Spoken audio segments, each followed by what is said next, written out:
Hello and good afternoon. My name is Martin Cowart, and welcome to our noonday meditation and contemplative prayer power hour, where we have been gathering every day since the beginning of this pandemic at noon to love and support each other through this pandemic.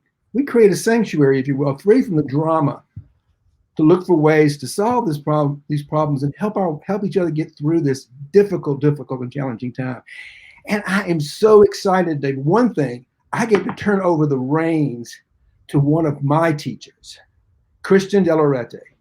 I met Christian years ago, right after he had written his book, Coming Out. What was the name of the book exactly? Coming Out Spiritually. Coming Out Spiritually. And it was way before Kindle. And I bought the book when I was going on a trip to France. And I'm sitting by a pool, my cousin's house is a pool, reading this wonderful book. And I'm like, wow, this is fascinating. And it opened up my eyes to a whole new way of looking at myself spiritually and in my relationship with the divine. And I called a friend of mine, I spoke to a friend of mine some way, Brad Carlson, and said, I'm reading this great. He said, I know Christian. I said, really? He said, you should tell him how much you're enjoying his book. So I did, and that's how we met. And then we began to create. Then a bunch of us, Brad, and a bunch of us, created this group in Manhattan called. I think we called ourselves Q Spirit. We were a bunch of gay men and women who would get together on a regular basis to look at our spiritual nature without all that dogma and idealism that's just not true. So it was really a great opportunity for me. This is where I got started. So I can't tell you how excited I am that Christian's coming on today, and I get to sit back and be led by him. I get to let go of the reins, and that's exactly what I'm going to do right now. I'm going to let go of the reins, and Christian, you take it from here. But I'm going to ask everybody one thing, is when you come on, please just type in your name and let us know you're here, and any questions or comments into the chat box so that we can answer your questions, and we can also know that you're here. Okay? So Christian, you take it from here. Thank you for being here so much. Thank you so much for having me, Martin. So good to see you, even if it's virtually. It's been a long time since we saw each other in 3D, and I look forward to when we can feel safe traveling again. And yeah, me too. I love that. Yeah. And thanks for the opportunity. You asked me to speak about being the eye of the storm, which, being based in South Florida, it's a very real thing for us down here. And down here, we know that it's crazy to think that we could ever control the power of the storm. But what we can do is show, how do we respond? How do we prepare for the storm, right? Like, how do we show up in response to it? And so I think that's a great metaphor, not only for how do we be in response to the pandemic, but also to life. I use the theme of the eye of the storm. We maintain center, we maintain equanimity, and we allow all the drama of other people, of the circumstances of life to just surround us. And we don't have to engage, we don't have to react unless it's directly impacting us, and then we choose how we show up in response to them. And I love Hafiz, the poet, has a beautiful quote, which is talking about fear. He says that fear is the cheapest room in the house. And he goes, I would like to see you living in better conditions. So let's talk about fear and how we get to some of those better conditions. So fear, some fear is appropriate and it's adaptive, and it helps us survive.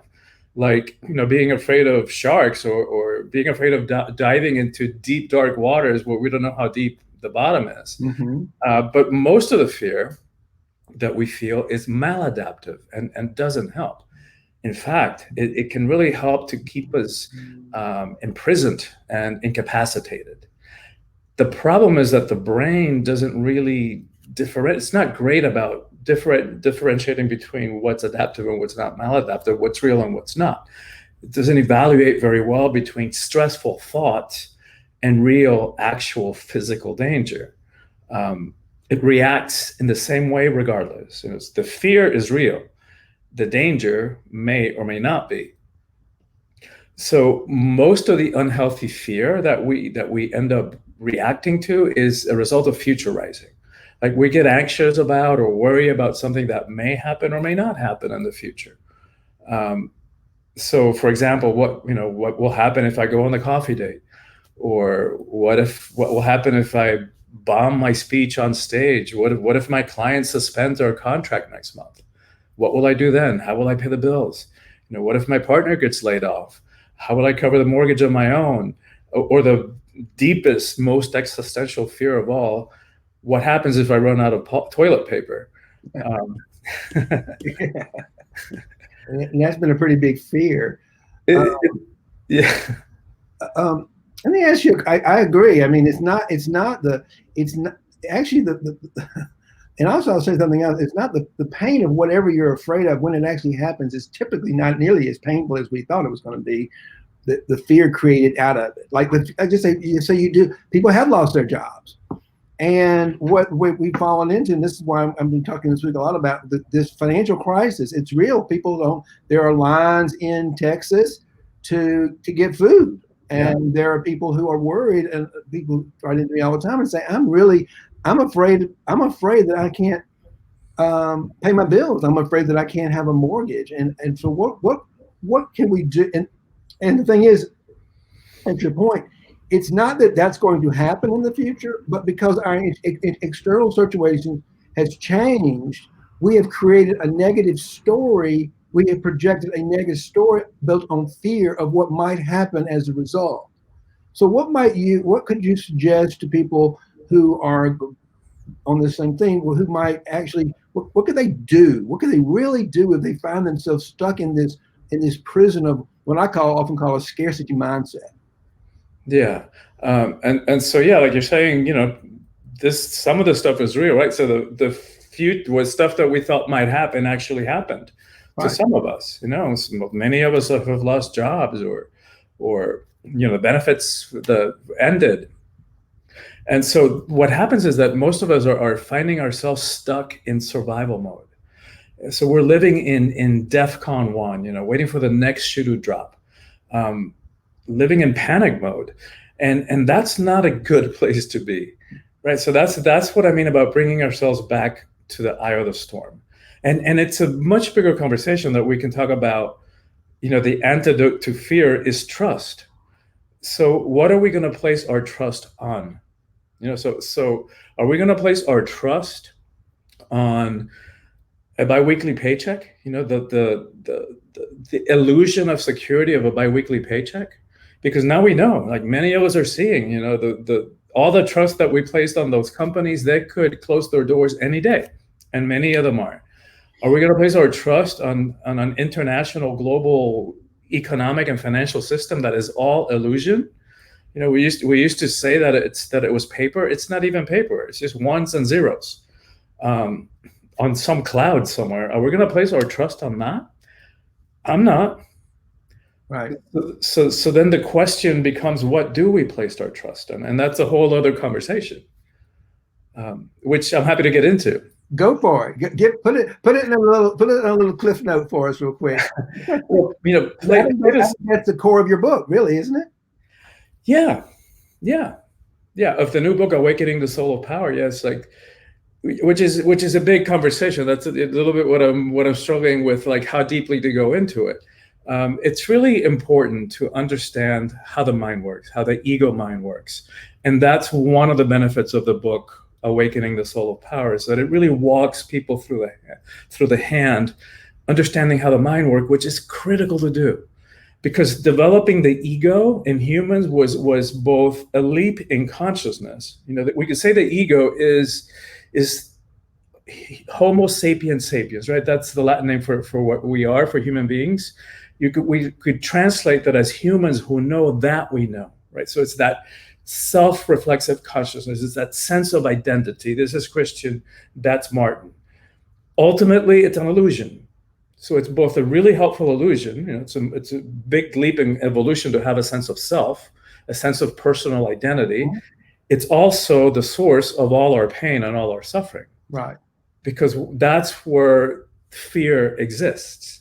And a beautiful metaphor that really encapsulates this, that really visually lets us know what it's like. If you put a baseball in the center of a stadium, that's what the ego is. Who we are is actually the stadium. And we've allowed this tiny, infinitesimal part of who we are to think that it is all of who we are. And we end up making choices, like significant choices about our lives. Do I go on that coffee date? Do I go on that job interview? Do I stay in this relationship? Do I take that job offer that requires that I move to a different city and leave what I know? We make all these big choices from its small, tiny, and always fear-based perspective. So Plato said that courage is knowing what not to fear. So this connects it back to this conversation we're having about fear, like whether it's a real fear, a real life situation that we need to respond to, or whether it's just something that we're scared, letting our own minds, our own ego minds scare us. Exactly. And so, I mean, I can for the last, it's been a journey for me. I've been doing this kind of work and understanding what the ego mind and understanding what holds us back and how to free ourselves from all the limitations of the mind for the last 30 years. Yeah. Getting to a place of trust where it comes to money, where it comes to survival, was more recent. It's been more of a journey. Yeah. And like we know, like life, and the spiritual process, it's like anything else. It's going to have peaks and it's going to have valleys. We're going to have great moments of ecstatic expansion, and we're going to have challenges. Relationships are going to start and they're going to come to an end. This project that we had so much vested on succeeded, or maybe it failed. But what remains constant through all of that is the I, right? The stadium consciousness. So yeah, I like that, and I like the way Eckhart Tolle described it. What he was in human beings is Eckhart Tolle describes it as human beings are many humans and one being. It's just one, we are all connected through one. What I use a lot in prosperity coaching is the term infinite intelligence, and that's really what Napoleon Hill coined, what we might call the divine.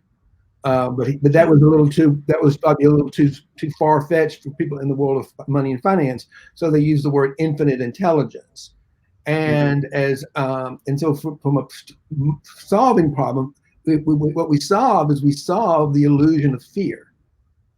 Once we've recognized, for me, it was a long time. It was my imposter syndrome. And fear is a great weapon that told me I wasn't good enough, I wasn't smart, I didn't know how to do anything. And if anybody found, here I was a top producer in a big firm with an office overlooking Manhattan, but I had this voice in my head that was telling me, you're stupid, you're not good enough. Anybody finds out you're a fraud, you're out of here and you're going to be embarrassed. Yeah. All that was a fear-based story like we're talking about. And once I realized it was just a big lie, I have everything I need within me. I was born into this world with every resource and everybody was, you were.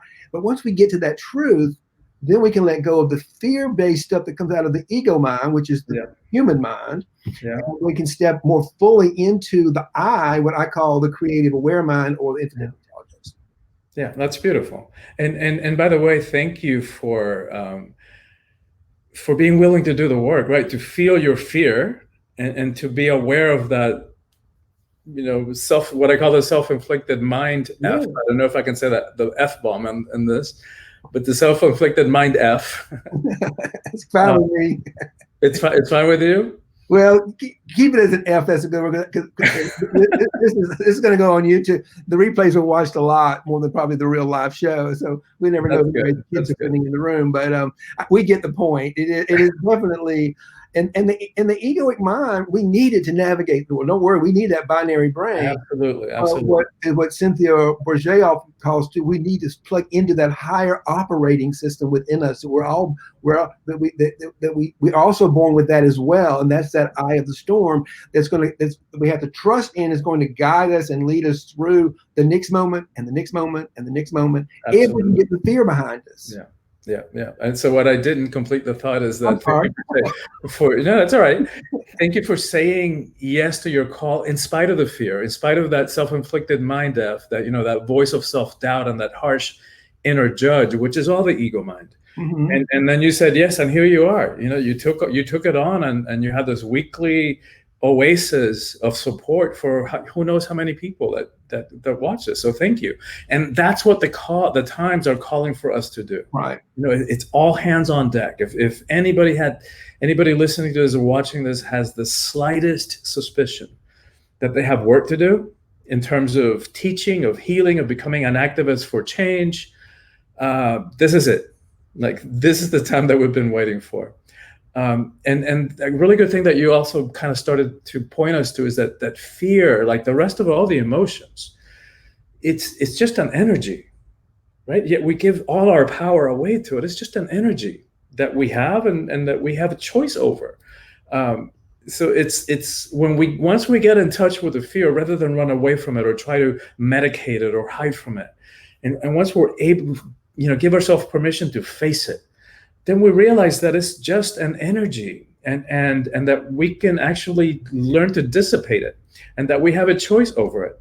And one thing that I find helpful is that in the body, the energy of fear feels very, very similar to the energy of excitement, to the energy of anticipation. So oftentimes all it takes is, turning that switch. And rather than going into like, oh my God, how am I going to pay the bills? It's like, turn the switch. Oh my God, like, how am I going to pay the bills next month? It's like, I can't wait to see what happens because I have an intrinsically trusting relationship with life. Yeah. Move it to a place of cure. Once we begin to get curious, we're able to let go of the egoic fear of tomorrow. Because the truth of the matter is the ego cannot stand not knowing. It's constantly predicting the future, and it can't stand to be wrong. So it's always predicting negativity. Yeah. So if you really want to get free of it and step into your power, you have to have the courage, which is the gateway in from the false self to face those fears and say, no, it's not true. It's not true that and then you can write a new story. You can say, oh yeah, I don't know how I'm going to pay it, but I trust in something so much bigger than me and so magnificent that something's going to happen and I'm going to pay them and it's going to be even more fun than what I thought.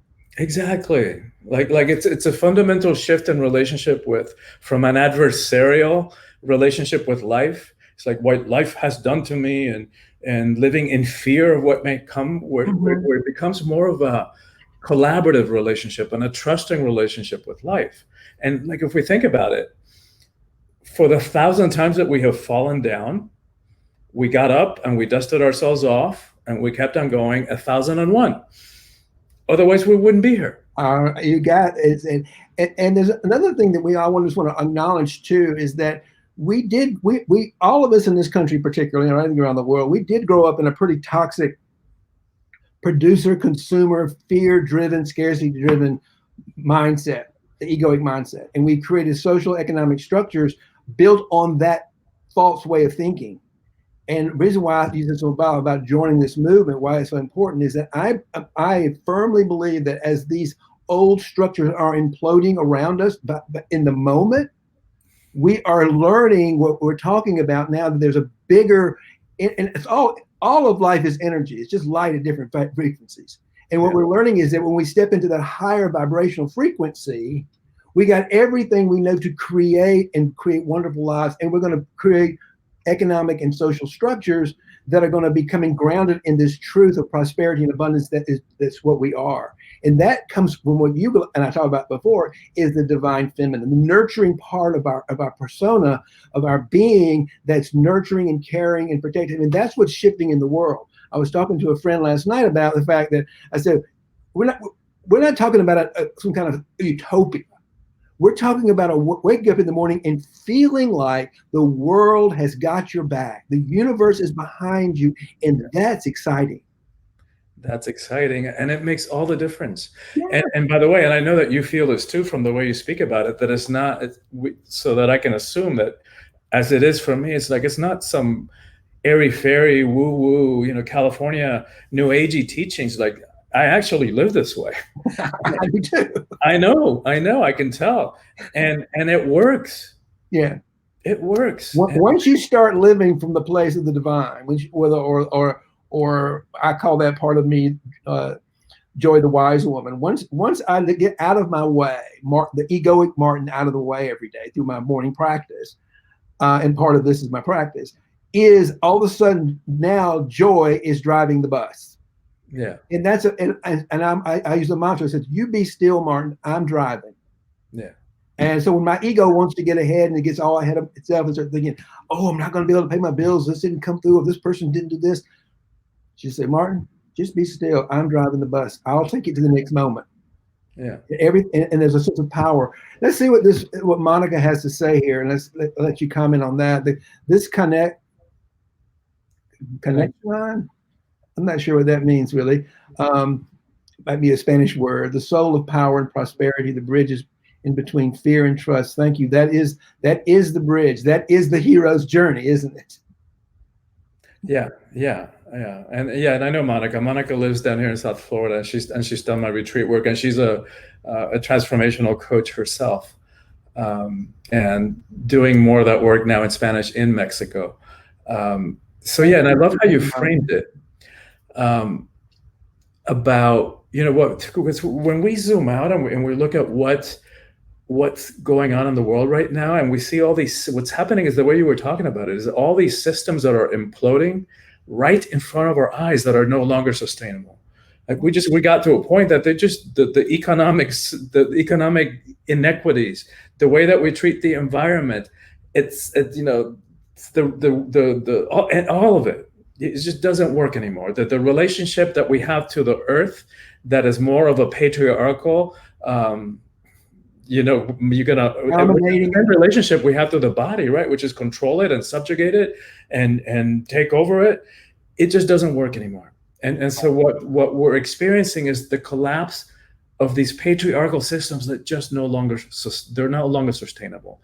And what's rising, which I love the way that you were speaking of the divine feminine, is that other part of us, which is the balance, right? We're not advocating going back to a matriarchal system. What we're allowing to happen is allow what's been so suppressed and ignored for way too many thousands of years, so that we can all find balance. Because the patriarchy has been a prison for everybody, including men. Oh, probably more for men, because now we're always trying to live up to a standard, to a false identity that's not us. And we can't do that because it's impossible to be something that we're not. And then we feel bad about ourselves and we feel worthless because we can't make money in order to live up to this, some kind of standard we've created that says we must dominate and control others to get our way. Exactly. Yeah. And of course, the patriarchal system has been way more oppressive for women, where we still have countries in which, women are not equal and they have to walk, 5 feet behind their men, and not to mention genital mutilation, that is still a thing in this world. Mm-hmm. And even in this country, where women just still make 80 cents to the dollar. So not to minimize any of that, of course. I think all we're saying is that the toxic masculinity syndrome, whatever you call it, is also a prison for men. So yes, men have benefited from that, from their supposed superior status, but there's a high price that men have paid for that, right? And to me, the main one is that we have limited ourselves, and we have placed ourselves in these prisons on this erroneous idea of what it means to be a man. That's why in the book, Awakening the Soul of Power, it has a lot of focus on the empowerment of women, coming from my belief that the empowerment of women is the single most important thing that needs to happen in the world. That we can connect all the other issues. When women are in 50% of power, we'll have a very different relationship to war and hunger and poverty and how we treat the environment and social justice and wealth, inequities, all of it, right? So that I added a chapter on what it means to be a man in the 21st century, so that like we're updating, that software of what it means to be a man. Like live from the heart, and I think it's playing out. And just to give you a broad, and this is not a political conversation or a debate, but if you look at our political structures, and you look at let's just be, I'll use names. I don't mind because I use this platform because I'm looking for a solution to the problem. Somebody made the problem the other day. They said something about government spending was a problem. And I said, well, what's the problem with that? We give the government money to spend. That's what they're supposed to do with it. He said, I know, but what the problem is we've got so many corrupt politicians in power. I said, well, so the problem is not spending. The problem is we keep putting people in power that we know are corrupt, who are spending money the wrong way on things that don't serve the people. And when you look right now in our current situation, you've got. And let me ask you a question: which of these two prayers do you think the divine is listening to right now? Mitch McConnell is saying, God, please give me the power back that I need so I can continue to control the Senate from my own personal piece of power. Or Stacey Abrams, who's saying, God, please help us to get control of the Senate and the power structure of this country so we can enact laws and we can spend money on the betterment of our world, of our people. Now, which one do you think that he's paying attention to or she's paying attention to? I'm pretty sure, based on my current understanding of how the world works, that the chances of having a prayer answered that's coming from the heart it's not going to get answered coming from the ego, because from McConnell's perspective, it's coming from fear of losing his power. Right. From Abrams' perspective, and this is a fictitious story, by the way, as you know, I don't know if this is their prayer. I'm just kind of using it as an example. But here's an example to me of a way we solve a problem. We actually move into our own divine and say, which person are you listening to who shares my values and wants, I want to put in power to spend my money that I'm going to give them. Is it somebody who's going to be for the betterment of me? And then look at their actions. What have they done in the past? I can't think of one thing Mitch McConnell has done that's for the betterment of the people in this country ever. So don't pretend like it's not there. We don't put our heads in the sand as spiritual teachers that this doesn't exist. This is why you want to have a disconnection between politics and spiritual being, because they're not to keep tabs of one another, to question and inquire. Exactly. And it goes back to this conversation. That's why this conversation about power and the nature of power is so important. Yes.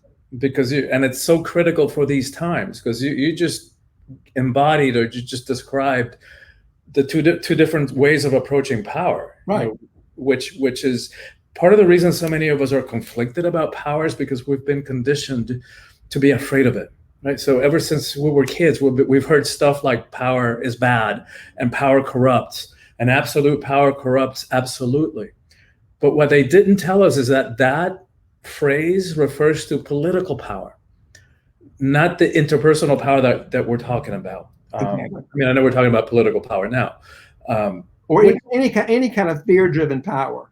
Exactly. So one is externalized, right? So we tend to associate power with things that are outside of us: money, fame, hierarchy, social status. But because they're external, they're here today, gone tomorrow, right? So that's why people hold on to it for which is what we're witnessing, just holding on to power for the sake of power. Because that worldly power or egoic power, it always has an agenda. It's always trying to get something for itself, right? And it's always trying to puff itself up and just to come across as bigger than it actually is. So I think of I don't know if you've ever seen a turkey in heat. You know how they blow themselves up. I think they find that kind of sexy, but yeah. Yeah, I think people are what I call drunk on the illusion of power. There are people who have real power, and that's always something within yourself. And that's the power to create.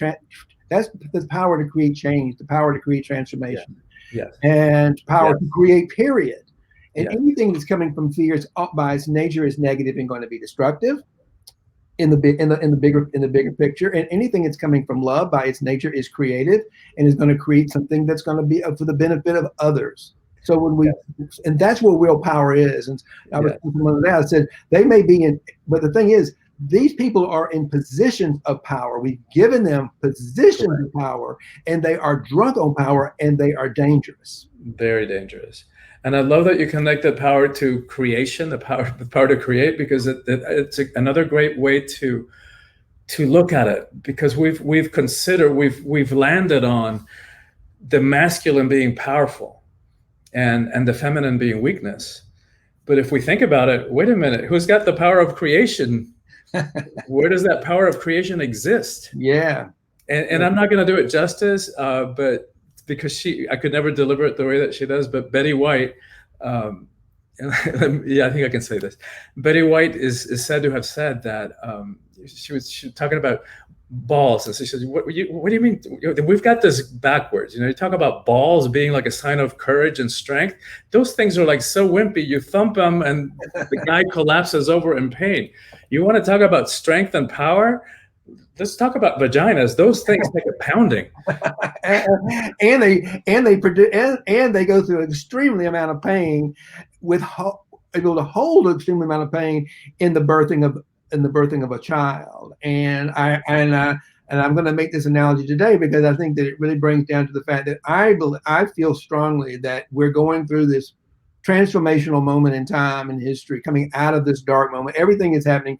It's happening.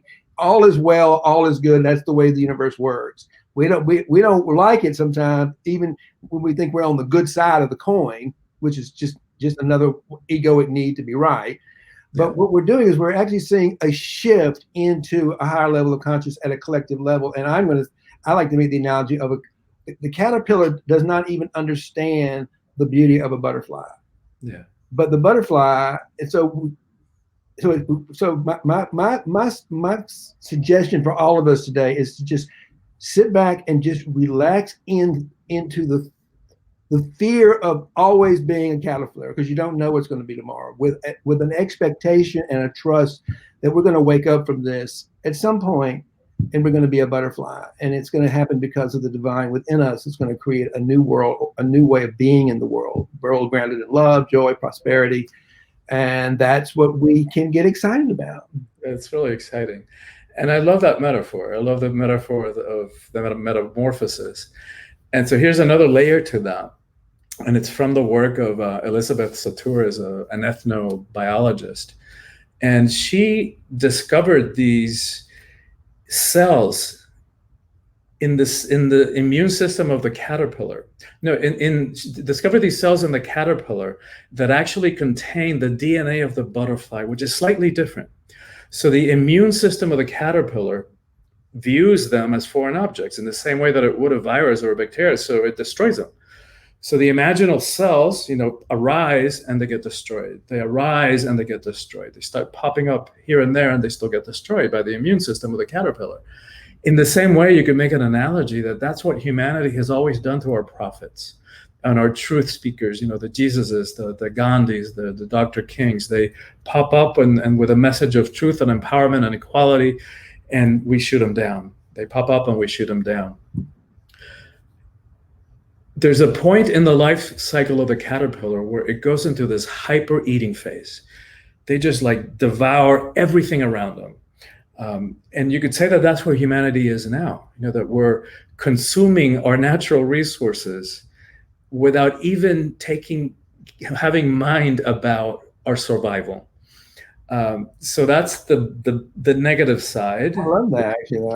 I see where you're heading. This is a wonderful way of helping people understand what we're going through right now. Yes. So at that point that it goes into the hyper eating phase, it also triggers a hyper production of imaginal cells. So now they're popping up here and there and everywhere. And not only that, but they start gravitating towards each other, and they start creating these what she called imaginal clusters, because she named the cells imaginal cells, and then they congregate into and form imaginal clusters. When they do that, the immune system can't destroy them. Right. So the immune system tries to attack it and tries to attack it, and it can't. It tries to destroy it, and it just can't. Eventually, it just fails. It gives up. And that's when the caterpillar turns into a nutrient soup. It turns into this mush. That's what the imaginal cells feed on as they become the beautiful butterfly. So we could say that that's where humanity is now, right? Yeah, I agree. We and everybody listening here, and we are the imaginal cells. Right. And when we come together and we figure out what we can do together that we can't do separate and alone, the immune system of the caterpillar can no longer destroy us.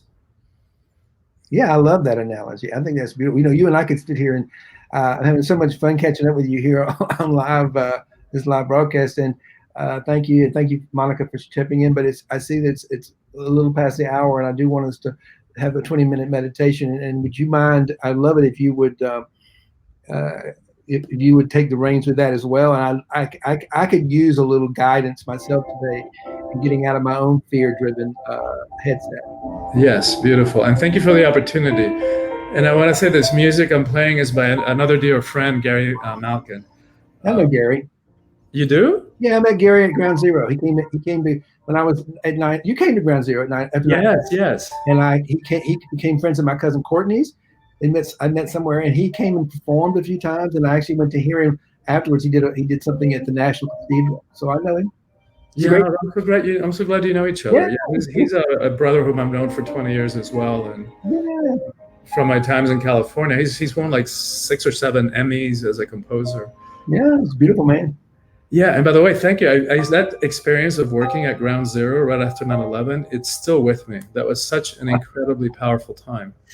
Yeah, I just hearing it makes me emotional because it's taken me all this time to process the memory of what I was able to participate in.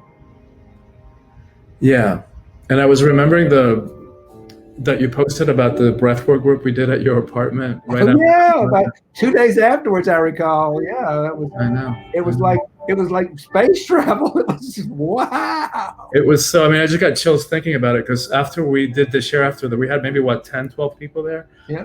And at least half shared the same experience of feeling so many spirits going through them as they were going through you guys breathing as they were being almost like channeled somewhere else. Yeah, it was crazy. It was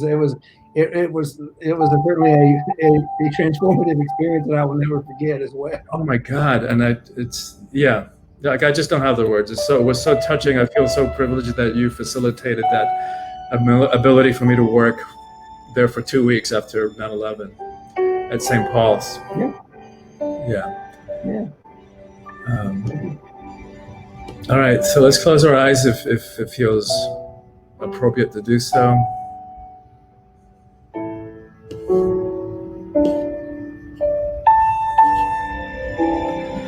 And slowing down the breath. Like the breath is the key to being the eye of the storm. Whenever we allow ourselves to breathe fast and shallow breaths, they're actually activating the stress response. And it sends us into fight or flight mode. So the first thing we want to do to pop out of that ego realm of fear is we want to take slow and deep breaths. And just allowing it to happen. It doesn't take a lot of effort. The breath wants to breathe us in that graceful, deep, light, slow way.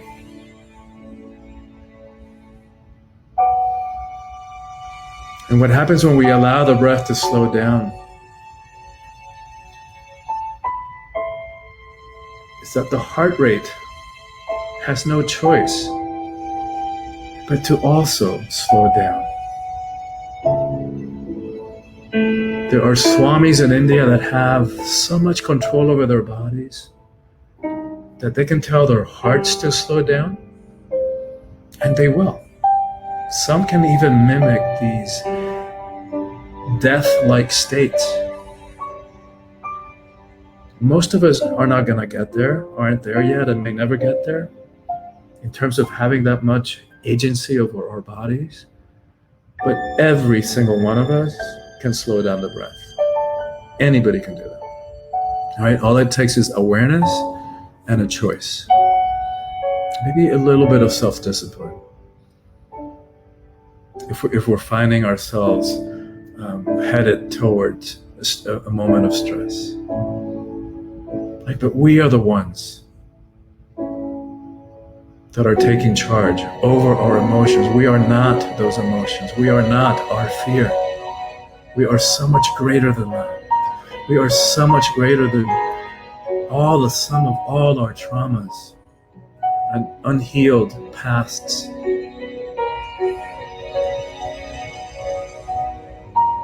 And so it all begins, remembering that begins by slowing down the breath. And as that happens again, the heart begins to slow down. It has no choice. And then the nervous system begins to quiet down.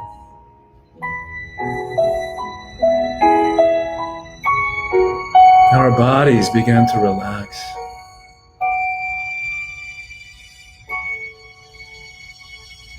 And little by little, we allow ourselves to get to a place where we can observe ourselves.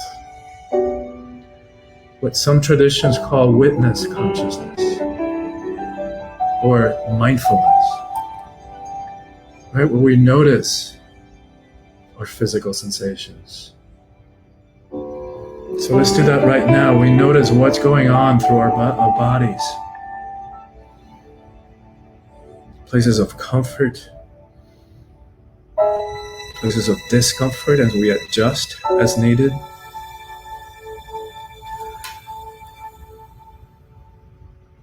We notice our thoughts, but without attaching to them.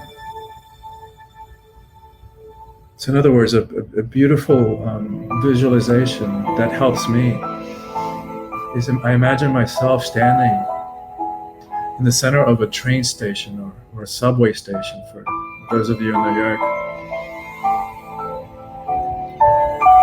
Standing in a comfortable place in a warrior pose with the knees shoulder width, slightly bent at the knees. And we notice the trains coming into the station and they go right back out. They don't stop. And we just allow them in the same way we treat our thoughts. We notice them coming into awareness and we let them go right back out without jumping on those thought trains. Once in a while, we'll catch ourselves a couple of stations down. No big deal. And maybe we were doing a shopping list or a to-do list or something. No big deal. Just notice it.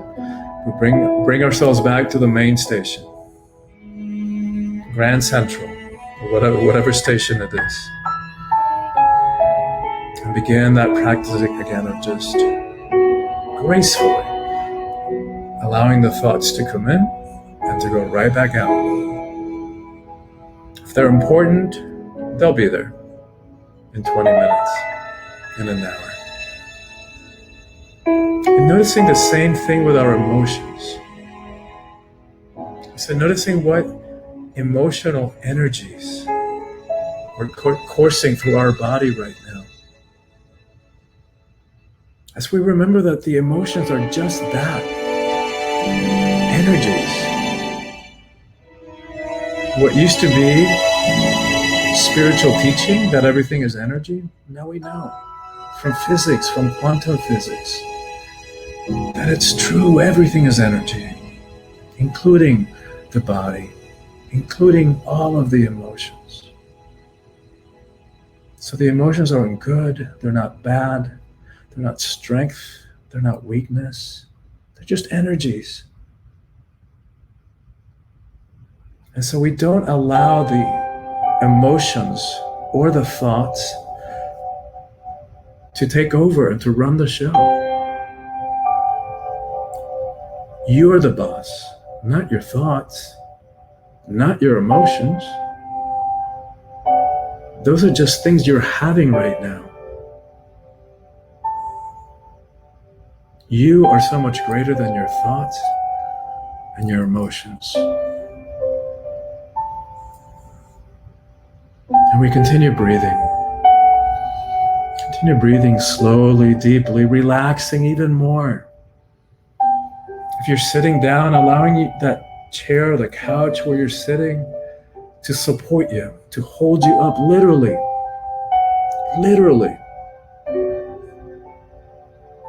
To hold your body up and extending that experience to relationship with life, to the universe.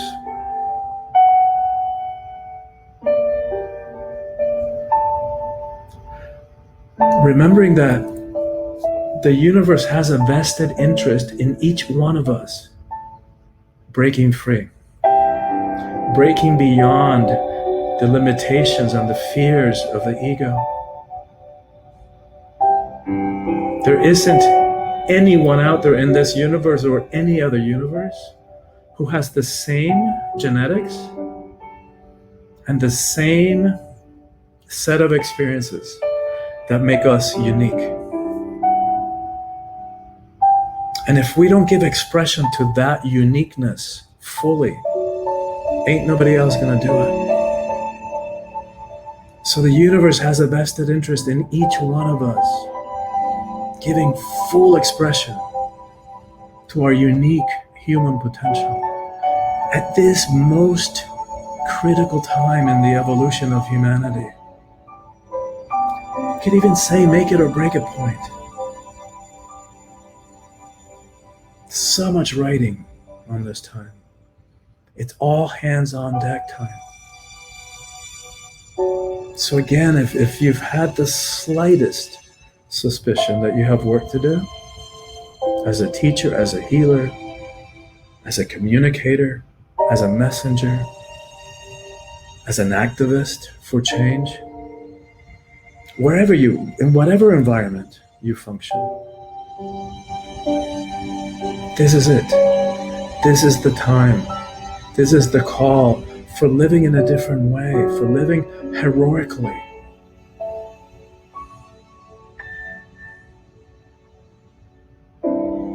For going for it, holding nothing back. Giving ourselves fully to life. As if our lives depended on it, because they do. And we continue breathing deeply, dropping down even a little more deeply, relaxing a little more, letting go a little more, just letting go of all that superficial stuff, the thoughts and the fears and the worries. Just let them go. Just imagine that you can let them go with your exhale. So imagine the breath as the tides or the waves coming in. With the inhale, imagine you're filling yourself with life force and energy, power, the real, authentic, soulful power that nobody can give you and nobody can take it away. It's yours. It's in you.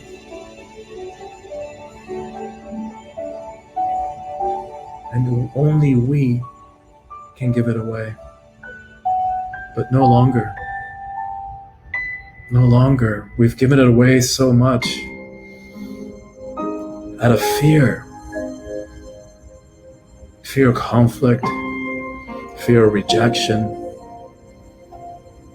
fear of abandonment, of being alone, fear that our relationships would not survive if we really unleashed our potential and be all of who we are.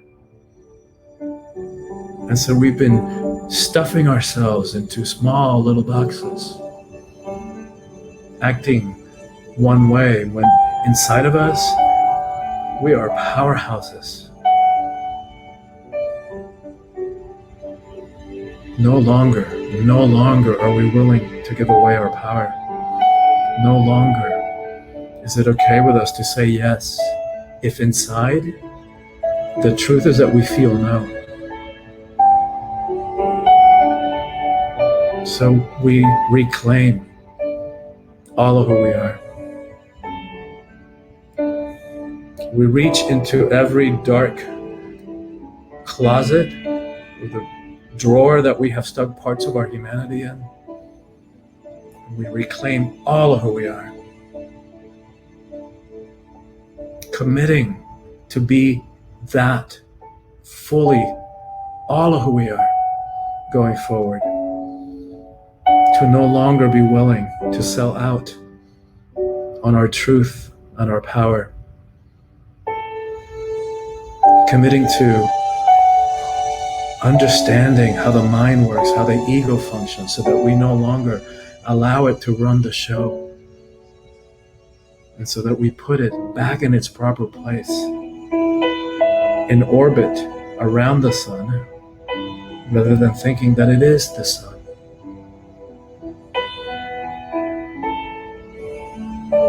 And we continue breathing. And so with the inhale, we fill ourselves. With the exhale, we let go of all that stuff that no longer serves. Just all of it. Those old and boring doubts. What Martin called the imposter syndrome. All those misunderstandings from childhood, that we weren't good enough, that there was something wrong with us, that we were too much of this, not enough of that. None of it real.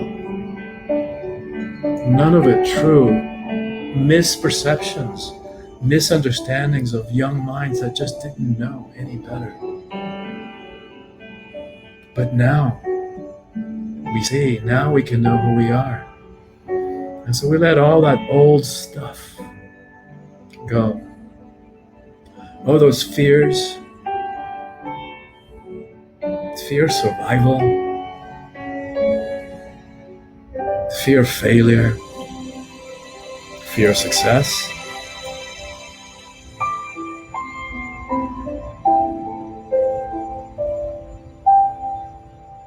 All those maladaptive behaviors that we know, all those protective mechanisms. Right? The ego has gotten confused and it thinks that walking around with an armor is a powerful thing. But it's not. Walking around with an armor is hugely limiting and it weighs us down. And it actually gets in the way of our relationships and the connection that we deeply, deeply long for.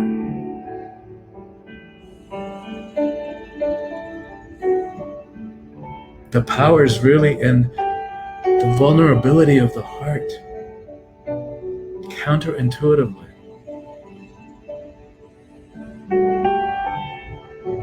And so we allow ourselves to breathe out. Let the exhale take any of those unnecessary protective mechanisms that may have helped at some point. We needed them at some point, but no longer. From our current vantage point, we don't need them. We got this. And so if we're willing, allow ourselves to feel safe, to take down those armors around our hearts. And we welcome love. And what we know is that love and fear cannot coexist. They cannot. There's not enough room for one or the other. There's only enough room for one.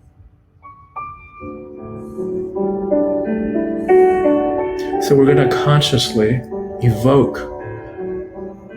that feeling of love, that emotion of love right now.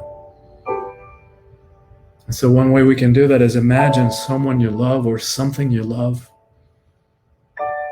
Could even be a pet, could be a favorite spot in the world, a natural spot that is going to naturally, just the memory of it is going to evoke that experience of love.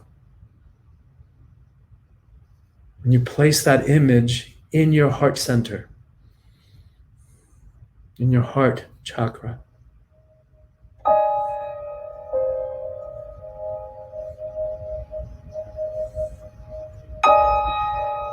and take deep breaths. Take a few more deep breaths as we begin to wrap up our time together.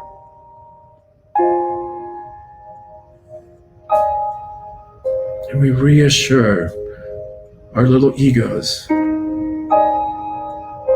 that it's all going to be okay. We're going to be okay. We are okay.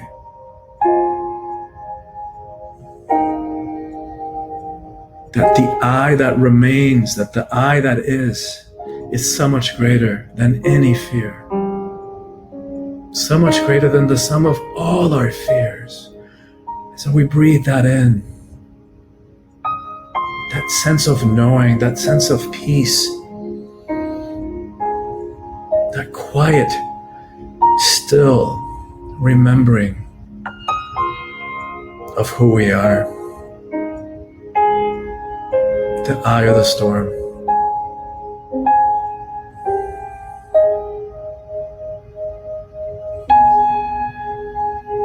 And so we wrap up in the same way that we started. We know that we're never going to control the storm, but we know and we have a choice about how to be, how to prepare before, during, and after the storm. We know the storm will pass.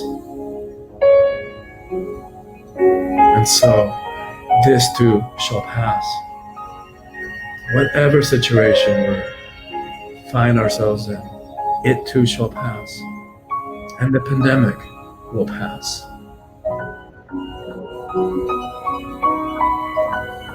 And so slowly, we begin to bring ourselves back. But we bring back with us that presence, that remembering, that feeling, that knowing.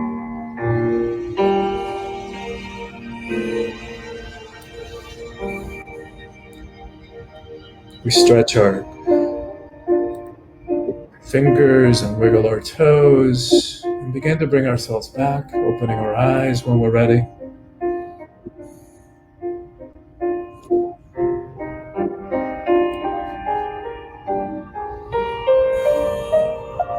Thank you. Thank you so much. It was so nice having you lead me in a meditation. That's just about the most luxurious thing I've done. I love that too. Yeah. Talk about some self-care. we all. Yeah. Thank you for creating this oasis in the storm of life, Mark. Well, I hope you'll come back and share with us again, because it was just an absolute delight to see you and be with you, and to just be in the oasis together and love and support each other, because we need exactly what we bring. It's not that we're in the same storm that everybody else is in. We just may have had a little bit of practice how to become the eye of it, and that's what we want to share with the world. Thank you for bringing that on, and just stick around for everybody. Welcome them back for tomorrow. I will be here on Thanksgiving Day, by the way, so if anybody wants to join me, I'm going to be here. And in the meantime, may love and prosperity prevail.